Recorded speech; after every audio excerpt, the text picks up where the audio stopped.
तो देखो कंस्ट्रक्टिव में क्या करेंगे, कंस्ट्रक्टिव में जब हम लिखेंगे तो हम लिखेंगे यहाँ पे आर मैक्सिमम है, तो आर मैक्सिमम है तो कॉस फाई मैक्सिमम होना पड़ेगा। और कॉस फाई की मैक्सिमम वैल्यू होती कितनी है, +1 होती है। कब होती है, जब फाई की वैल्यू 0 डिग्री हो, या 2 पाई हो, या 4 पाई हो, या इसी को इंग्लिश में हम लिख देते हैं 2m pi. That means even multiple of pi हो, ये क्या हो, इवन मल्टीपल ऑफ पाई हो।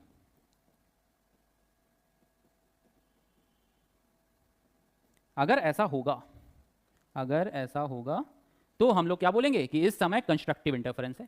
और फाई अगर इतना हो गया तो हम लोग आर का फॉर्मूला जो आएगा, आर मैक्सिमम बोलेंगे, तो वो हो जाएगा a1 square plus a2 square plus 2a1 a2, क्योंकि कॉस फाई की वैल्यू क्या हो गई है, +1 हो गई है, इसको अंडर रूट में लिखना पड़ेगा।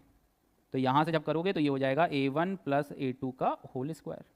तो आर मैक्सिमम की वैल्यू कितनी आ जाएगी, a1 प्लस a2 आ जाएगी।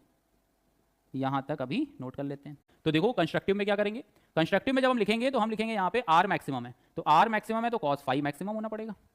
और कॉस फाई की मैक्सिमम वैल्यू होती कितनी है, +1 होती है। कब होती है, जब फाई की वैल्यू 0 डिग्री हो, या 2 पाई हो, या 4 पाई हो, या इसी को इंग्लिश में हम लिख देते हैं 2m pi. That means even multiple of pi हो, ये क्या हो, इवन मल्टीपल ऑफ पाई हो।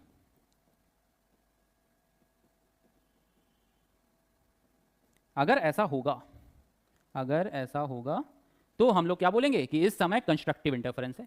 और फाई अगर इतना हो गया तो हम लोग आर का फॉर्मूला जो आएगा, आर मैक्सिमम बोलेंगे, तो वो हो जाएगा a1 square plus a2 square plus 2a1 a2, क्योंकि कॉस फाई की वैल्यू क्या हो गई है, +1 हो गई है, इसको अंडर रूट में लिखना पड़ेगा।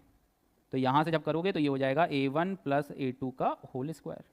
तो आर मैक्सिमम की वैल्यू कितनी आ जाएगी, a1 प्लस a2 आ जाएगी।